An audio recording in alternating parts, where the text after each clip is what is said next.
Kembali lagi di kisah Abu Nawas. Jangan lupa subscribe dan like dengan penuh kisah menariknya.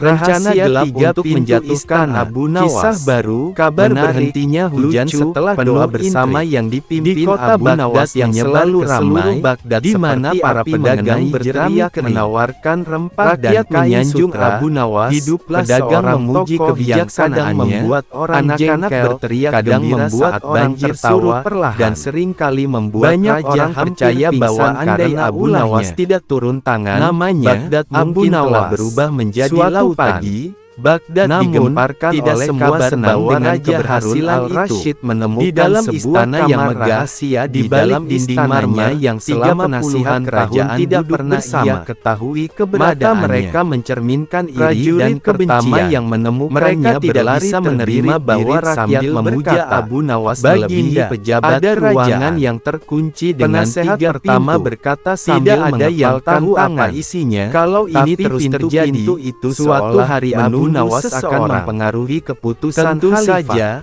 Raja menjadi kehilangan kekuasaan. Ia merasa yang kedua menambahkan, apa mungkin semakin ada harta karun yang ditinggalkan semakin lemah posisi kita, atau mungkin ruang Abu Nawas tidak boleh dibiarkan menjadi ruangan penuh rahasia negara. Yang ketiga, namun ada satu masalah, mencondongkan tidak ada satupun orang yang mampu hujan berhenti melalui kata-kata Abu Nawas. Prajurit mencoba, hujan harus kembali kerajaan perbuatan kita. Bahkan tukang kunci ketika banjir muncul lagi, sudah didatangkan menuduh Abu Nawas sebagai penyebabnya.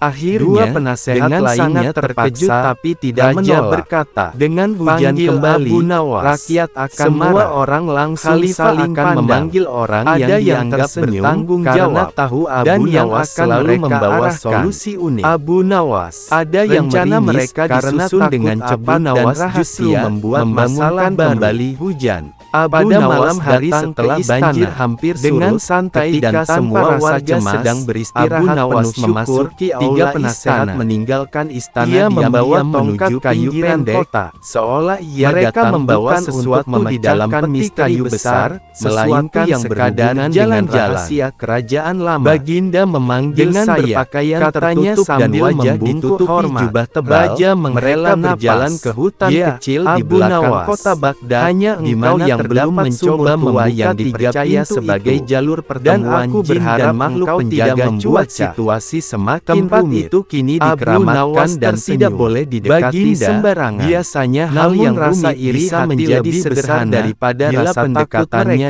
juga sederhana. Mereka meletakkan peti itu di samping alis, membuka jangan membuatku pusing sebelum di dalamnya ada tiga wadah kuningan berukir simbol kuno. Raja mengantar Abu Nawas memegang sebuah wadah lalu membuka di dalamnya. Ada tiga pintu besar keluar dari dalam wadah memiliki tulisan aneh yang berputar. Penasehat pertama berkata dengan suara gemetar, tidak akan dengan nama kekuatan penjaga awan, kami memohon hujan turun kembali. Kehilangan penasehat kedua melanjutkan, ketiga, biarkan barang siapa masuk sampai bahkan menemukan kebenaran. Penasehat ketiga berkata dengan nada kejam dan biarkan rakyat menyalahkan Abu Nawas. Mengerikan. Asap dari ketiga wadah itu naik ke langit dan menyatu seperti pusaran putih yang besar. Lalu Abu Nawas tertawalnya tidak terjadi apa-apa, katanya sambil kemudian langit di atas mereka bergemuruh. Sebelum saya mulai bertiup, izinkan saya bertanya dan sekilas terlihat awan hitam muncul seperti dipanggil paksa dari kejauhan. Siapa yang menulis ini? Raja mengerutkan dahi. Mereka mengira rencana berjalan mulus. Ruangan ini sudah terkunci, tidak tahu bahwa hujan ini beda dari Abu Nawas tersenyum yang miring. Pertama, kalau hujan turun tidak secara perlahan dan stabil, tidak melainkan langsung hanya menyesatkan tanah seolah badai besar sedang mengamuk. Abu Nawas mendekati pohon-pohon mulai tumbang. Ia air mengalir perlahan dengan tongkat kayunya. Ketiga penasehat ketakutan dan segera menutup wadah, tidak ada suara lain. Sia-sia. Kemudian mereka telah memanggil sesuatu yang lebih besar dari yang mereka tidak kembali. Mereka berlari pulang adalah pintu yang tidak memiliki jalan tidak berani kembali ke istana malam itu. Hanya ada satu arah. Mereka memilih bersembunyi di rumah masing-masing sambil berdoa agar hujan berhenti. Abu Nawas tidak menjawab. Tidak hanya tidak melangkah ke pintu kedua menjadi lebih buruk daripada banjir pertama. Akan kehilangan sesuatu, ia mengulang tulisan itu. Bisa jadi sesuatu yang hilang, bukan barang. Bisa saja rasa takut, atau beban pikiran, atau kesombongan. Raja mulai tertarik. Aku belum memikirkan itu. Terakhir, Abu Nawas berdiri di depan pintu ketiga. Dan pintu yang katanya menemukan kebenaran, biasanya yang seperti itu bukan tempat yang nyaman. Raja mengangguk. Abu Nawas menoleh dan berkata, "Baginda, boleh saya membuka pintu pertama?" Semua penasihat langsung panik. "Jangan, bahaya. Biarkan raja saja yang memutuskan." Raja mengangkat tangan menenangkan mereka. Biarkan Abu Nawas mencoba. Pintu pertama dibuka. Dengan santai Abu Nawas menarik gagang pintu pertama. Pintu itu terbuka perlahan, mengeluarkan suara berderit yang panjang. Semua orang memegang napas. Ketika pintu terbuka penuh, mereka semua menatap ke dalam. Dan, ternyata, ruangan itu buntu. Tidak ada apa-apa. Tidak ada lubang jebakan.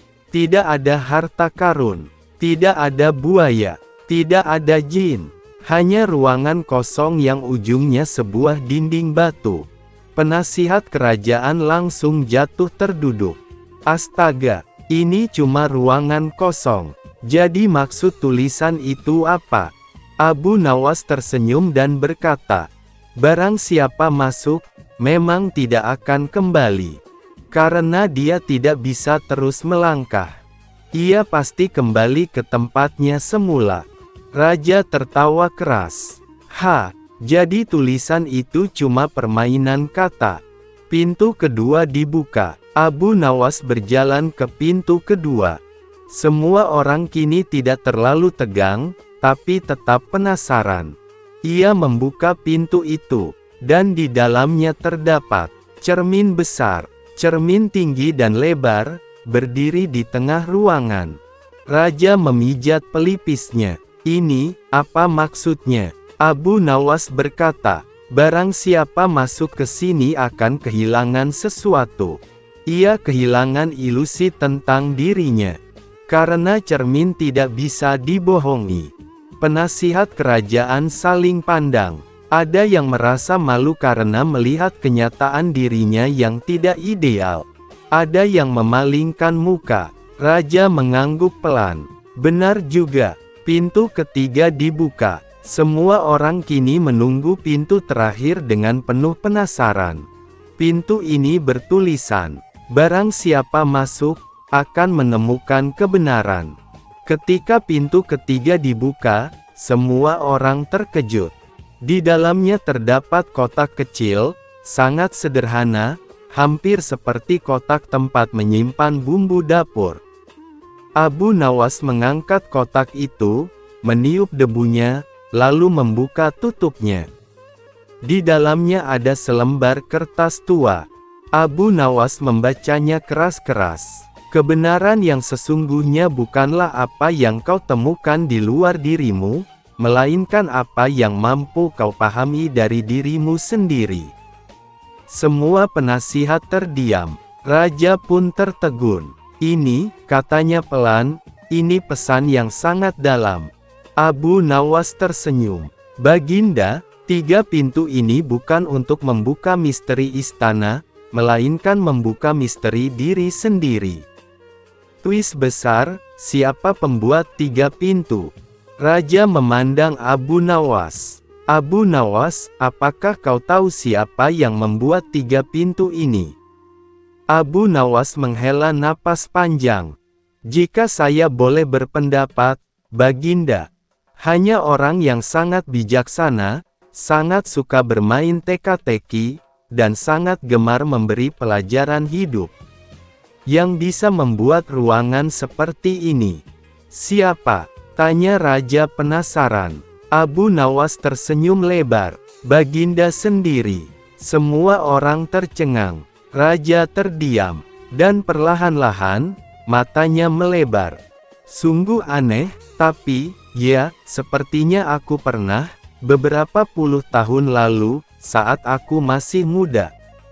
Rupa-rupanya, 3 pintu itu dibuat raja sendiri ketika masih muda, sebagai latihan kebijaksanaan untuk dirinya di masa tua.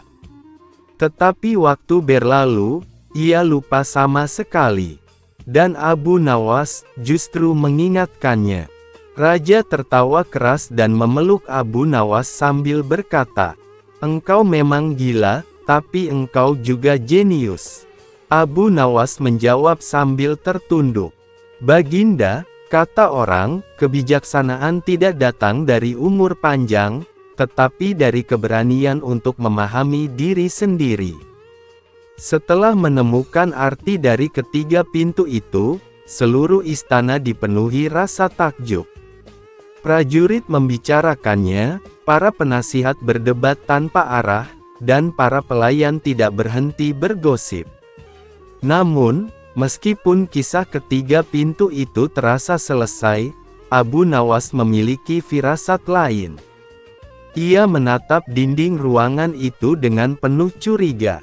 Ada sesuatu yang janggal, sesuatu yang tidak diketahui raja, dan tidak disadari siapapun. Abu Nawas menemukan kejanggalan. Ketika semua orang keluar ruangan, Abu Nawas ikut berjalan ke pintu keluar.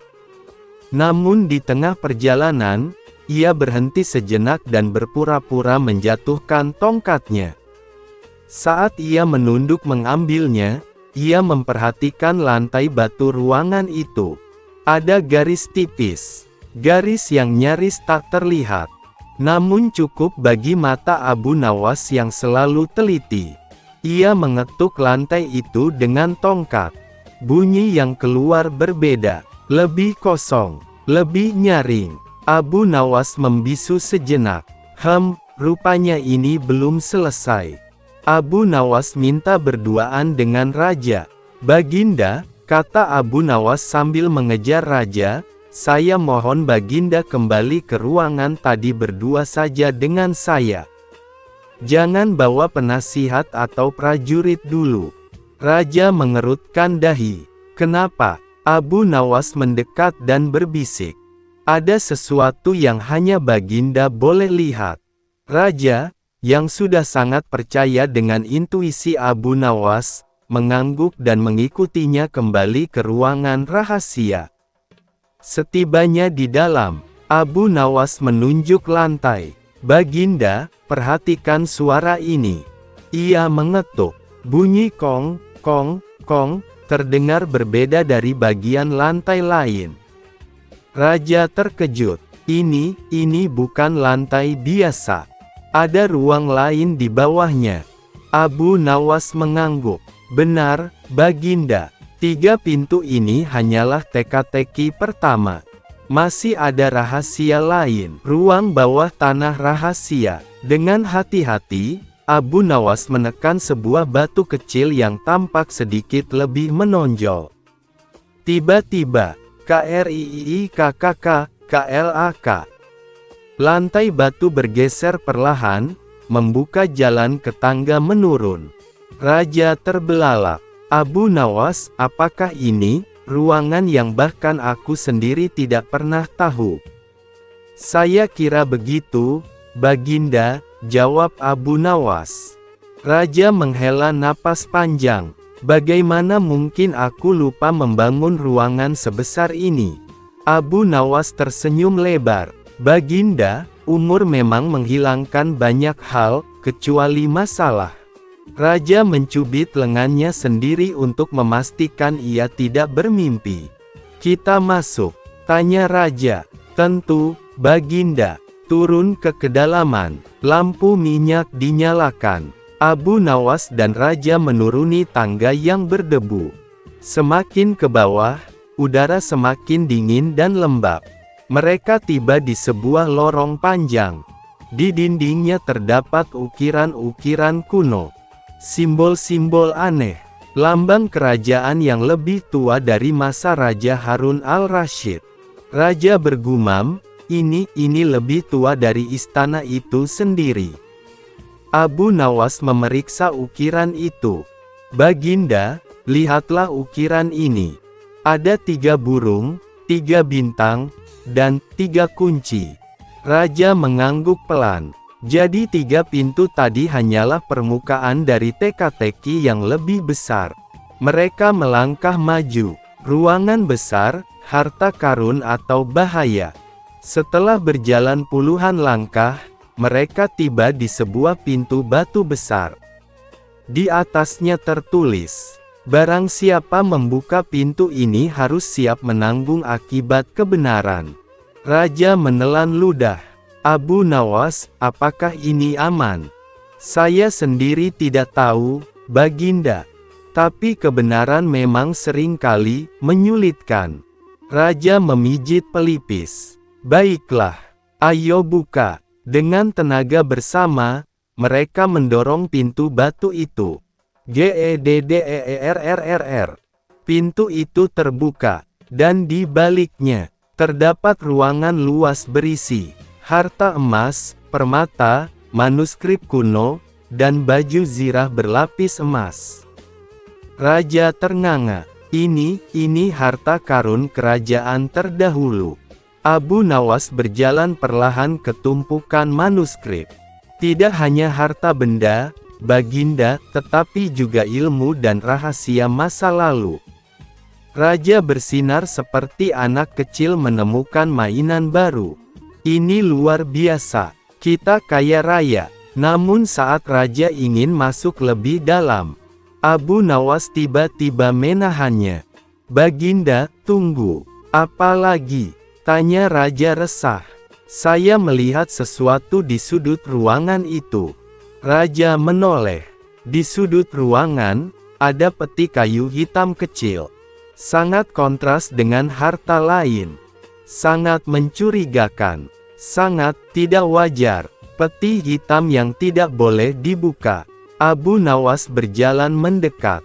Peti itu kecil, tua, dan memiliki tulisan di tutupnya. Barang siapa membuka peti ini akan melihat apa yang seharusnya tidak ia ketahui. Raja langsung mundur 2 langkah. Abu Nawas, mungkin kita tinggalkan saja peti itu. Abu Nawas justru tersenyum tipis. Baginda, kalimat seperti ini biasanya bukan peringatan, tetapi tantangan. Raja menutup wajah dengan kedua tangan. Abu Nawas, jangan bilang kau ingin membukanya. Baginda, Abu Nawas menatap raja serius. Hampir seluruh masalah di dunia ini terjadi karena 2 hal. Kita membuka sesuatu yang seharusnya tidak dibuka, atau kita tidak membuka sesuatu yang seharusnya dibuka. Raja ingin marah, tapi tidak bisa, karena perkataan itu terlalu benar. Akhirnya ia berkata lirih, baik, tapi buka perlahan, dan aku berdiri di belakangmu. Rahasia yang mengubah segalanya. Abu Nawas menyentuh peti itu. Tangannya gemetar sedikit, entah karena takut, atau karena rasa penasaran. Ia membuka kancing pengaitnya. Klik, ia perlahan mengangkat tutup peti. Dan di dalamnya, mereka menemukan, bukan harta, bukan racun, bukan jebakan, melainkan selembar surat tua. Abu Nawas mengambilnya dan membaca. Wahai penguasa masa depan, ketahuilah bahwa kerajaan ini tidak akan runtuh karena perang atau kekeringan, melainkan karena rahasia para pemimpinnya sendiri. Raja langsung pucat. Ini maksudnya apa, Abu Nawas? Abu Nawas mengambil napas panjang. Baginda, saya rasa, ini bukan sekadar ruangan rahasia. Ini pesan untuk para pemimpin, agar mereka tidak lupa diri. Raja terdiam. Surat itu tidak berisi ancaman, tidak berisi ramalan buruk, tetapi berisi peringatan moral. Dan saat raja hendak berbicara, tiba-tiba, krak, sebuah suara keras terdengar dari balik dinding. Raja dan Abu Nawas langsung menoleh. Abu Nawas memicingkan mata. Baginda, sepertinya ada pintu rahasia lagi.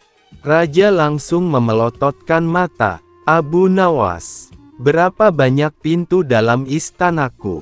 Abu Nawas tersenyum kecil. Mungkin cukup banyak hingga cerita ini belum akan berakhir, Baginda. Abu Nawas berjalan pulang dari istana setelah memberikan ceramah singkat mengenai kebijaksanaan dan amanah pemimpin. Malam itu, langit tampak gelap pekat, dan suara petir sesekali menggelegar. Udara berubah lembab, angin bertiup dari arah sungai, tanda bahwa hujan deras akan segera turun. Namun Abu Nawas justru tersenyum kecil. Ia tahu benar bahwa setiap tanda alam bukan hanya sekadar fenomena, tapi bisa menjadi pelajaran. Dan entah mengapa, hatinya terasa tenang, seolah sesuatu akan terjadi malam itu, sesuatu yang akan menguji akal dan keberaniannya lagi. 1. Hujan yang turun tanpa kompromi. Tak lama setelah ia masuk ke rumah kecilnya, hujan turun sejadi-jadinya. Raung angin malam seperti menjerit, mengetuk-ngetuk pintu kayu dengan kuat. Abu Nawas menuangkan teh hangat ke cangkir, duduk di tikarnya, dan membaca sedikit kitab tafsir. Tiba-tiba, terdengar suara teriakan dari luar. Abu Nawas, tolong, air naik, sungai meluap.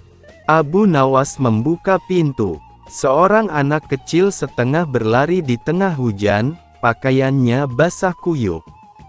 Wajahnya panik. Ayahku memintamu datang, air masuk ke rumah kami. Abu Nawas tidak banyak bertanya. Ia mengambil jubahnya, menutupi kepalanya, dan keluar ke tengah badai.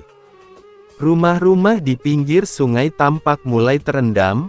Air menggenang setinggi mata kaki dan terus naik cepat. Beberapa warga sudah mulai mengangkat barang-barang mereka ke tempat yang lebih tinggi. Namun Abu Nawas memerhatikan satu hal, sungai tidak hanya meluap, airnya tampak seperti didorong oleh arus kuat dari hulu. Ini bukan hujan biasa, gumamnya. 2. Warga ketakutan. Abu Nawas tetap tenang.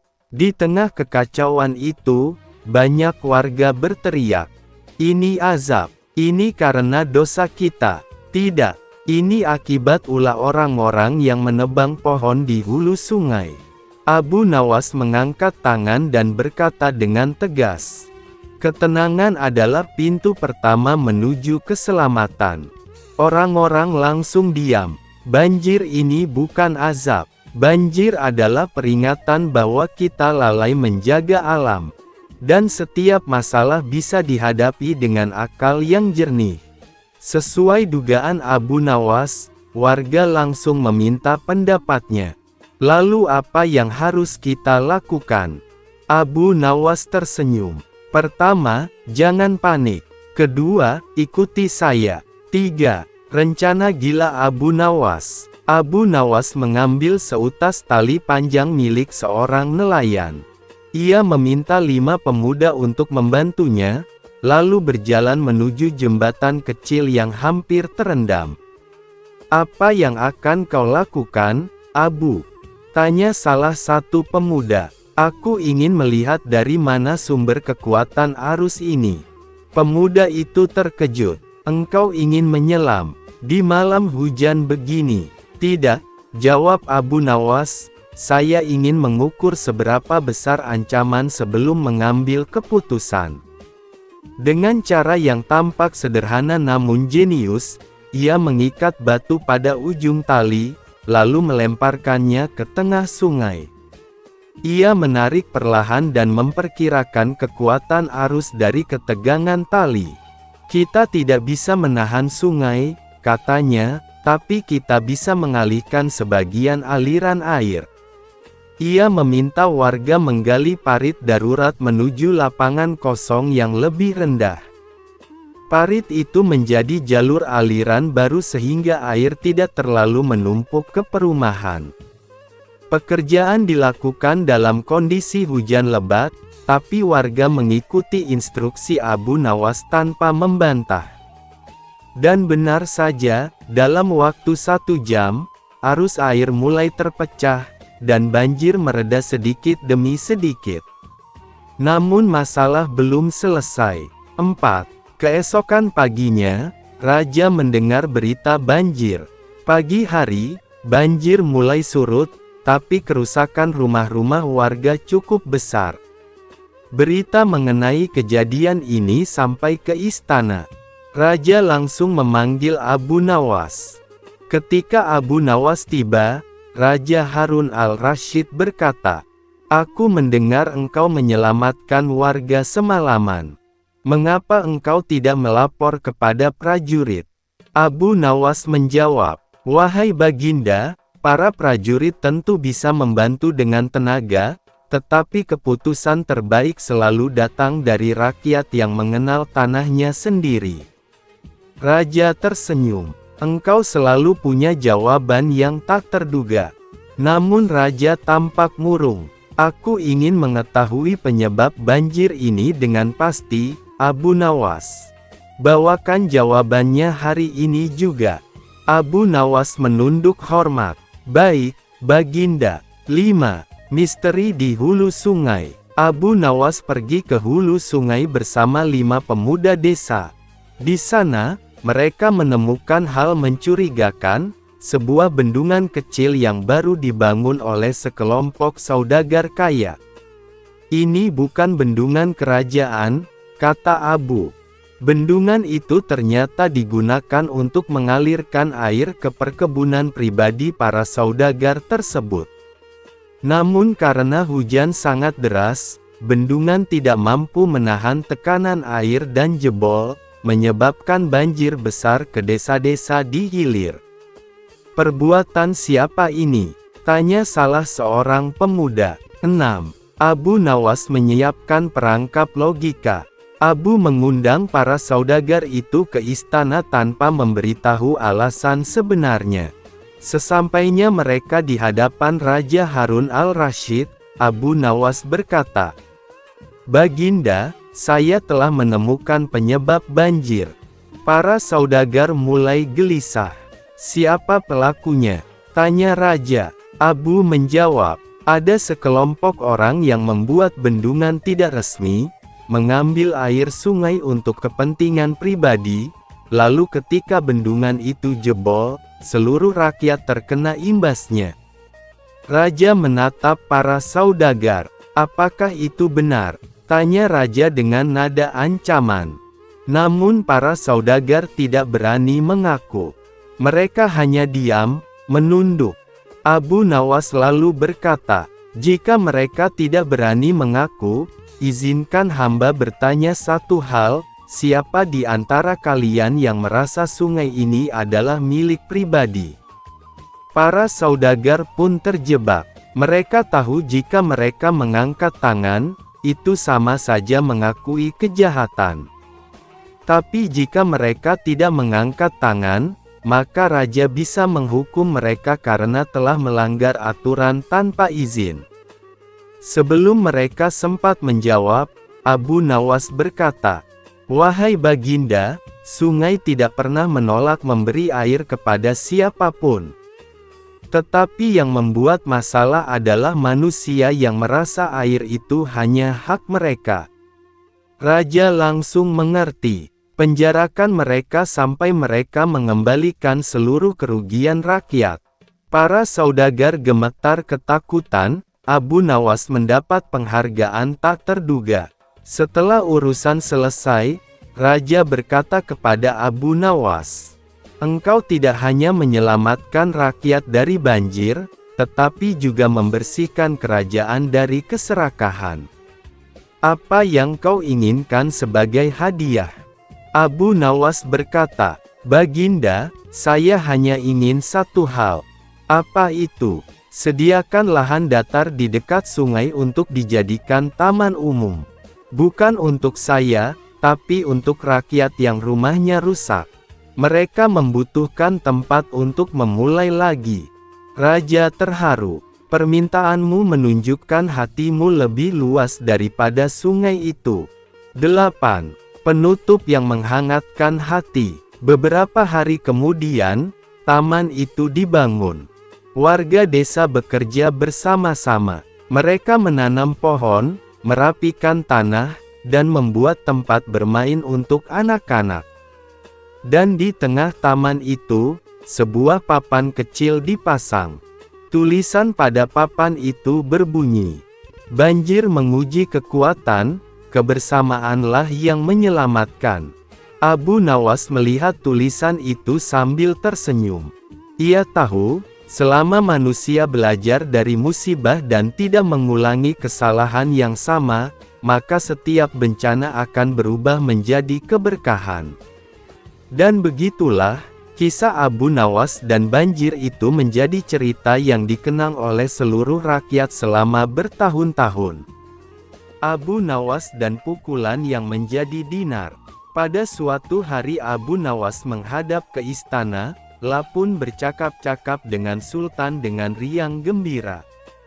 Tiba-tiba terlintas dalam pikiran di benak Sultan, "Bukankah ibu si Abu Nawas ini sudah meninggal? Aku ingin mencoba kepandaiannya sekali lagi. Aku ingin menyuruh dia membawa ibunya ke istanaku ini. Kalau berhasil akan aku beri hadiah 100 dinar. Hai, Abu Nawas," titah Sultan, "besok bawalah ibumu ke istanaku, nanti aku beri engkau hadiah 100 dinar. Abu Nawas kaget. Bukankah beliau sudah tahu kalau ibuku sudah meninggal, tapi mengapa beliau memerintahkan itu, pikirnya. Namun dasar Abu Nawas, ia menyanggupi perintah itu. "Baiklah, tuanku, esok pagi hamba akan bawa ibu hamba menghadap kemari," jawabnya mantap. Setelah itu ia pun mohon diri. Sesampai di rumah, setelah makan dan minum, ia pergi lagi. Dijelajahinya sudut-sudut negeri itu, menyusuri jalan, lorong dan kampung, untuk mencari seorang perempuan tua yang akan dijadikan sebagai ibu angkat. Rupanya, tidak mudah menemukan sesosok perempuan tua. Setelah memeras tenaga mengayun langkah ke sana kemari hingga jontor, barulah ia menemukan yang dicari. Perempuan itu adalah seorang pedagang kue apem di pinggir jalan yang sedang memasak kue-kue dagangannya. Dihampirinya perempuan tua itu. "Hai, ibu, bersediakah engkau kujadikan ibu angkat?" kata Abu Nawas. "Kenapa engkau berkata demikian?" tanya si ibu tua itu. "Apa alasannya?" Maka diceritakanlah perihal dirinya yang mendapat perintah dari Sultan agar membawa ibunya ke istana. Padahal ibunya sudah meninggal, juga dijanjikan akan membagi 2 hadiah dari Sultan yang akan diterimanya. Uang itu dapat ibu simpan untuk bekal meninggal bila sewaktu-waktu dipanggil Tuhan, kata Abu Nawas. "Baiklah," kata si ibu tua itu, "aku sanggup memenuhi permintaanmu itu." Setelah itu Abu Nawas menyerahkan sebuah tasbih dengan pesan agar terus menghitung biji tasbih itu meskipun di depan Sultan, dan jangan menjawab pertanyaan yang diajukan. Sebelum meninggalkan perempuan itu, Abu Nawas anti-anti agar rencana ini tidak sampai gagal. Untuk itu ia akan menggendong perempuan tua itu ke istana. "Baiklah anakku, moga-moga Tuhan memberkatimu," kata si ibu tua, "dan terutama kepada ibuku." Keesokan harinya pagi-pagi sekali Abu Nawas sudah sampai di istana lalu memberikan salam kepada Sultan. "Waalaikumsalam, Abu Nawas," jawab Sultan. Setelah itu Sultan memandang Abu Nawas. Bukan main terkejutnya Sultan melihat Abu Nawas menggendong seorang perempuan tua. "Siapa yang kamu gendong itu?" tanya Sultan. "Diakah ibumu? Tapi kenapa siang begini kamu baru sampai?" "Benar, tuanku, inilah Ibu Patik. Beliau sudah tua dan kakinya lemah dan tidak mampu berjalan kemari. Padahal rumahnya sangat jauh. Itu sebabnya Patik gendong ibu kemari," kata Abu Nawas sambil mendudukkan ibu tua di hadapan Sultan. Setelah duduk, ibu tua itu pun memegang tasbih dan segera menghitung biji tasbih tanpa henti meski Sultan mengajukan beberapa pertanyaan kepadanya. Tentu saja Sultan tersinggung. "Ibumu sangat tidak sopan. Lagi pula apa yang dikatakannya itu sampai tidak mau berhenti," sembah Abu Nawas. "Ya tuanku Syah Alam, suami Ibu Patik ini 99 banyaknya. Beliau sengaja menghafal nama-nama mereka satu persatu, dan tidak akan berhenti sebelum selesai semuanya." Demi mendengar ucapan Abu Nawas tadi, perempuan tua itu pun melempar tasbih dan bersembah datang kepada Sultan. "Ya tuanku Syah Alam," katanya, "adapun Patik ini dari muda sampai tua begini hanya seorang suami hamba.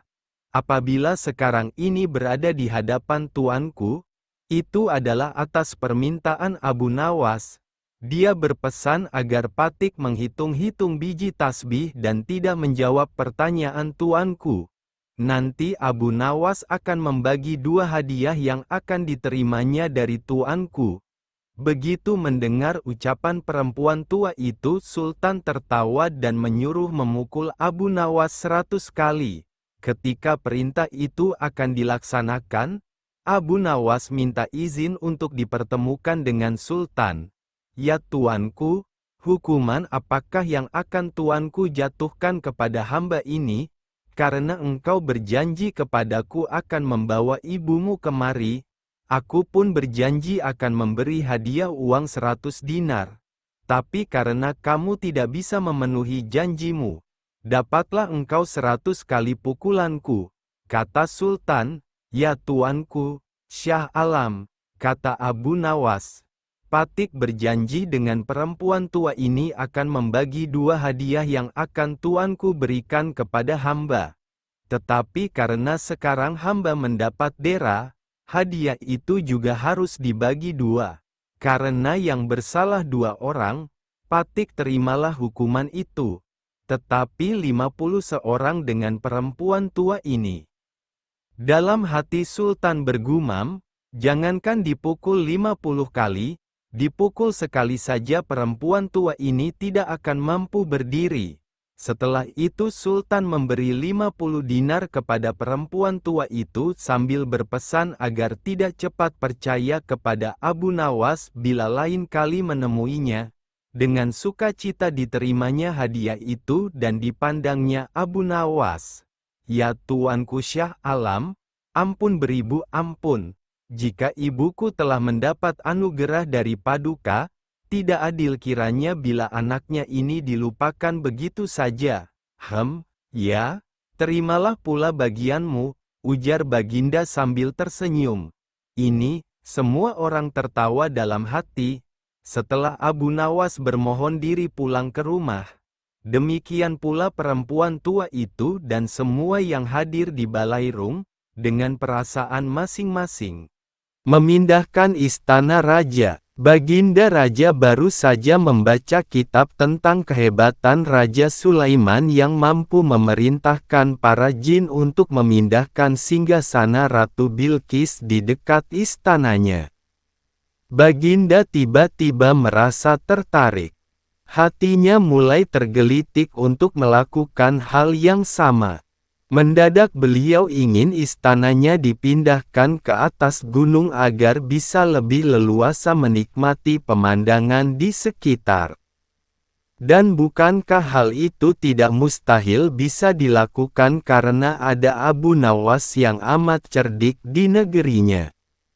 Tanpa membuang waktu, Abu Nawas segera dipanggil untuk menghadap Baginda Raja Harun al-Rasyid. Setelah Abu Nawas dihadapkan, raja pun berkata kepada Abu Nawas, "Abu Nawas, engkau harus memindahkan istanaku ke atas gunung agar aku lebih leluasa melihat negeriku," kata Baginda sambil melirik reaksi Abu Nawas. Abu Nawas tidak langsung menjawab, ia berpikir sejenak hingga keningnya berkerut. Tidak mungkin menolak perintah Baginda kecuali kalau memang ingin dihukum.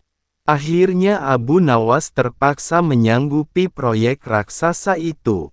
Ada satu lagi, permintaan dari Baginda, yakni pekerjaan itu harus diselesaikan hanya dalam waktu sebulan. Abu Nawas pun pulang dengan hati yang bingung. Setiap malam ia hanya berteman dengan rembulan dan bintang-bintang. Hari-hari dilewatinya dengan kegundahan. Tak ada hari yang lebih berat dalam hidup Abu Nawas kecuali hari-hari itu. Tetapi pada hari ke-9 ia tidak lagi merasa gundah gulana. Keesokan harinya Abu Nawas menuju istana, menghadap Baginda untuk membahas pemindahan istana. Dengan senang hati Baginda Raja pun mendengarkan apa yang ingin dikatakan Abu Nawas. "Ampun tuanku, hamba datang ke sini hanya untuk mengajukan usul untuk memperlancar pekerjaan hamba nanti," kata Abu Nawas. "Apa usul itu?" tanya Baginda. "Hamba akan memindahkan istana Paduka yang mulia tepat pada hari raya Idul Kurban yang kebetulan hanya kurang 20 hari lagi," kata. "Hamba akan memindahkan istana Paduka yang mulia tepat pada hari raya Idul Kurban yang kebetulan hanya kurang 20 hari lagi," kata Abu Nawas. "Kalau hanya itu usulmu, baiklah," kata Baginda. "Satu lagi Baginda," Abu Nawas menambahkan. "Apa lagi?" tanya Baginda. "Hamba mohon Baginda menyembelih 10 ekor sapi yang gemuk untuk dibagikan langsung kepada para fakir miskin," kata Abu Nawas. "Usulmu ku terima," jawab Baginda menyetujui. Abu Nawas pun pulang dengan perasaan riang gembira. Kini tidak ada lagi yang perlu dikhawatirkan. Toh nanti bila waktunya sudah tiba, ia pasti akan dengan mudah memindahkan istana Baginda Raja. Jangankan hanya memindahkan ke puncak gunung, ke dasar samudera pun Abu Nawas sanggup.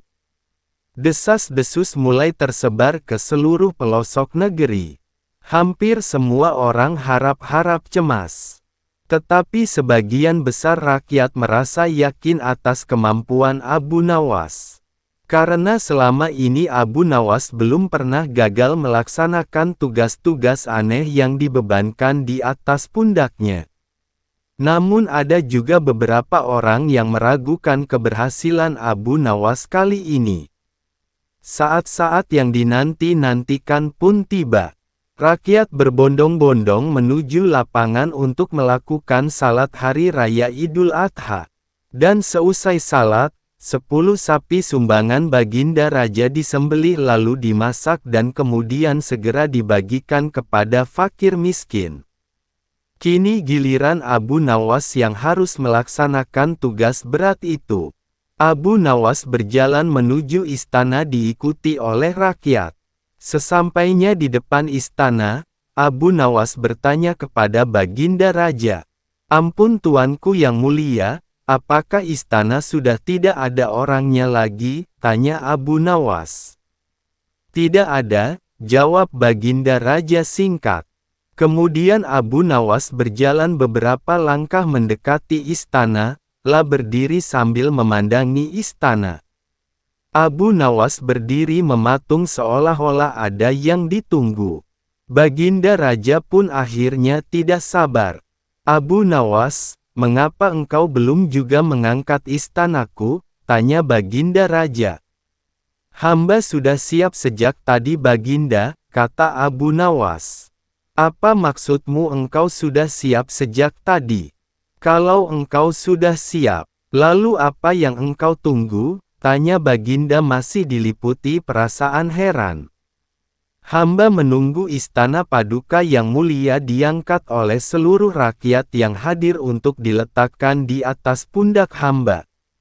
Setelah itu hamba tentu akan memindahkan istana Paduka yang mulia ke atas gunung sesuai dengan perintah Paduka, jawab Abu Nawas. Baginda Raja Harun al-Rasyid terpana.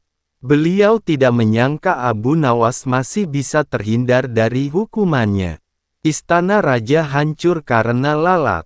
Pada suatu hari Abu Nawas terlihat murung, hanya tertunduk lesu mendengarkan penuturan istrinya yang mengatakan kalau beberapa pekerja kerajaan atas titah Raja Harun membongkar rumahnya.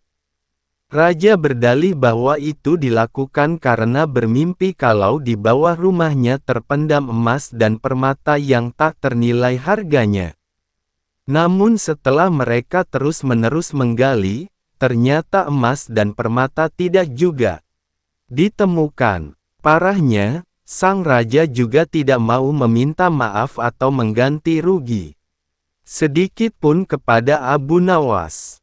Karena itulah Abu Nawas sakit hati dan memendam rasa dendam kepada perusak rumahnya. Lama Abu Nawas memeras otak, namun belum juga ia menemukan muslihat untuk membalas perbuatan Baginda. Makanan yang dihidangkan istrinya pun tidak dimakan karena nafsu makannya telah sirna. Keesokan harinya Abu Nawas melihat banyak lalat-lalat mulai menyerbu makanannya, yang sudah mulai basi. Begitu melihat lalat-lalat itu berterbangan, Abu Nawas tiba-tiba saja tertawa riang seolah mendapatkan ide. "Tolong ambilkan kain penutup untuk makananku dan sebatang besi," kata Abu Nawas kepada istrinya. Dengan wajah berseri-seri Abu Nawas berangkat menuju istana. Setiba di istana, Abu Nawas membungkuk memberi hormat kepada Raja Harun. Raja Harun terkejut atas kedatangan Abu Nawas di hadapan para menterinya. Raja Harun pun mempersilahkan Abu Nawas untuk menghadap. "Ampun tuanku, hamba menghadap tuanku Baginda hanya untuk mengadukan perlakuan tamu-tamu yang tidak diundang. Mereka memasuki rumah hamba tanpa izin dan berani memakan makanan hamba," lapor Abu Nawas. "Siapakah tamu-tamu tak diundang itu wahai Abu Nawas?" tanya Baginda dengan bijaksana. "Lalat-lalat ini tuanku," jawab Abu Nawas sambil membuka penutup piringnya. "Kepada siapa lagi kalau bukan kepada Paduka junjungan hamba? Hamba mengadukan perlakuan yang tidak adil ini," lanjut Abu Nawas. "Lalu, keadilan seperti apa yang engkau inginkan dariku?" tanya Baginda Raja penasaran. "Hamba hanya menginginkan izin tertulis dari Baginda sendiri agar hamba bisa dengan leluasa menghukum lalat-lalat yang nakal itu," jawab Abu Nawas memulai muslihatnya. Akhirnya Raja Harun dengan terpaksa membuat surat izin yang isinya memperkenankan Abu Nawas untuk memukul lalat-lalat itu dimanapun mereka hinggap. Setelah mendapat izin tertulis itu, Abu Nawas mulai mengusir lalat-lalat di piringnya. Setelah mendapat izin tertulis itu, Abu Nawas mulai mengusir lalat-lalat di piringnya hingga mereka terbang dan hinggap di sana-sini. Dengan menggunakan tongkat besi yang dibawanya dari rumah, Abu Nawas mulai mengejar dan memukuli lalat-lalat itu. Ketika hinggap di kaca, Abu Nawas dengan tenang dan leluasa memukul kaca itu hingga pecah. Kemudian vas bunganan indah milik sang raja juga ikut terkena pukul dan pecah. Akhirnya, hanya dalam beberapa menit saja seluruh perabot istana hancur berkeping-keping. Raja Harun tidak bisa berbuat apa-apa kecuali menyadari kekeliruannya yang telah dilakukan terhadap Abu Nawas dan keluarganya. Setelah merasa puas, Abu Nawas mohon diri. Barang-barang kesayangan Raja Harun banyak yang hancur. Bukan cuma itu saja, Raja juga menanggung rasa malu. Kini dia sadar betapa kelirunya telah berbuat semena-mena kepada Abu Nawas. Abu Nawas dan pesta Yahudi. Suatu hari Abu Nawas singgah di rumah kenalannya, seorang Yahudi. Di sana sedang berlangsung permainan musik, banyak yang menonton sehingga suasananya meriah. Semua tamu yang datang terlibat dalam permainan musik itu, termasuk Abu Nawas yang baru saja masuk. Ada yang main kecapi, ada yang menari-nari, semua bersukaria. Demikian asyiknya permainan itu sampai menguras tenaga, karena makan waktu cukup lama, dan ketika para tamu sudah pada kehausan, tuan rumah mengedarkan kopi kepada para hadirin. Masing-masing mendapat secangkir kopi. Ketika Abu Nawas hendak menghirup kopi itu, ia ditampar oleh si Yahudi, namun karena larut dalam kegembiraan, hal itu tidak ia hiraukan, dan diangkatnya lagi cangkirnya. Tapi lagi-lagi ia ditampar. Ternyata tamparan yang diterima Abu Nawas malam itu cukup banyak sampai acara selesai sekitar pukul 2 dini hari. Di jalan, baru terpikir oleh Abu Nawas, jahat benar perangai Yahudi itu. Main tampar aja, minumnya seperti binatang. Kelakuan seperti itu tidak boleh dibiarkan berlangsung di Baghdad. Tapi apa dayaku hendak melarangnya? Ada satu akal. Esok harinya Abu Nawas menghadap Khalifah Harun al-Rasyid di istana. Tuanku, ternyata di negeri tuan ini ada suatu permainan yang belum pernah hamba kenal, sangat aneh. Di mana tempatnya? Tanya Baginda Khalifah. Di tepi hutan sana. Mari kita lihat, ajak Baginda. Baik, kata Abu Nawas. Nanti malam kita pergi berdua saja, dan tuanku memakai pakaian santri. Tapi ingat, kata Baginda, kamu jangan mempermainkan aku seperti dulu lagi. Setelah salat Isya, berangkatlah Baginda ke rumah Yahudi itu ditemani Abu Nawas. Ketika sampai di sana kebetulan si Yahudi sedang asyik bermain musik bersama teman-temannya, maka Baginda pun dipersilahkan duduk. Ketika diminta menari, Baginda menolak, sehingga ia dipaksa dan ditampar pipinya kiri kanan. Sampai di situ Baginda baru sadar, ia telah dipermainkan Abu Nawas. Tapi apa daya, ia tidak mampu melawan orang sebanyak itu. Maka menarilah Baginda sampai peluh membasahi badannya yang gemuk itu. Setelah itu barulah diedarkan kopi kepada semua tamu. Melihat hal itu Abu Nawas keluar dari ruangan dengan alasan akan kencing, padahal ia langsung pulang. Biar Baginda merasakan sendiri peristiwa itu, karena salahnya sendiri tidak pernah mengetahui keadaan rakyatnya dan hanya percaya kepada laporan para menteri, pikir Abu Nawas. Tatkala hendak mengangkat cangkir kopi ke mulutnya, Baginda ditampar oleh Yahudi itu. Ketika ia hendak mengangkat lagi cangkir dengan piringnya, ia pun kena tampar lagi. Baginda diam saja, kemudian dilihatnya Yahudi itu minum seperti binatang, menghirup sambil ketawa-ketawa. Apa boleh buat, pikir Baginda, aku seorang diri, dan tak mungkin melawan Yahudi sebanyak itu. Larut malam Baginda pulang ke istana berjalan kaki seorang diri dengan hati yang amat dongkol. Merasa dipermainkan oleh Abu Nawas, dan dipermalukan di depan orang banyak. Alangkah kasihan diriku, gumamnya. Pagi harinya, begitu bangun tidur, Khalifah Harun al-Rasyid memerintahkan seorang pelayan istana untuk memanggil Abu Nawas. Hai Abu Nawas, baik sekali perbuatanmu malam tadi. Terima kasih kamu masukkan aku ke rumah Yahudi itu dan kamu tinggal aku seorang diri. Sementara aku dipermalukan seperti itu, kata Baginda. Mohon ampun, ya Baginda, jawab Abu Nawas. Malam sebelumnya hamba telah mendapat perlakuan yang sama seperti itu. Apabila hal itu hamba laporkan secara jujur, pasti Baginda tidak akan percaya. Maka hamba bawa Baginda ke sana agar mengetahui dengan mata kepala sendiri perilaku rakyat yang tidak senonoh seperti itu. Baginda tidak dapat membantah ucapan Abu Nawas, lalu disuruhnya beberapa pengawal memanggil si Yahudi. "Hai, Yahudi, apa sebab kamu menamparkan aku tadi malam?" Baginda bertanya dengan sengit, "Dari mana kamu memperoleh cara minum seperti hewan?"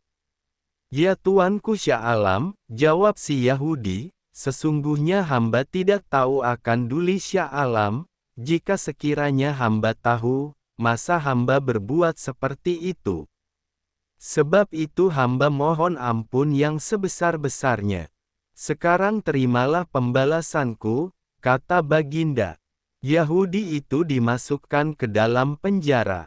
Dan sejak itu diharamkan orang bermain serta minum seperti binatang.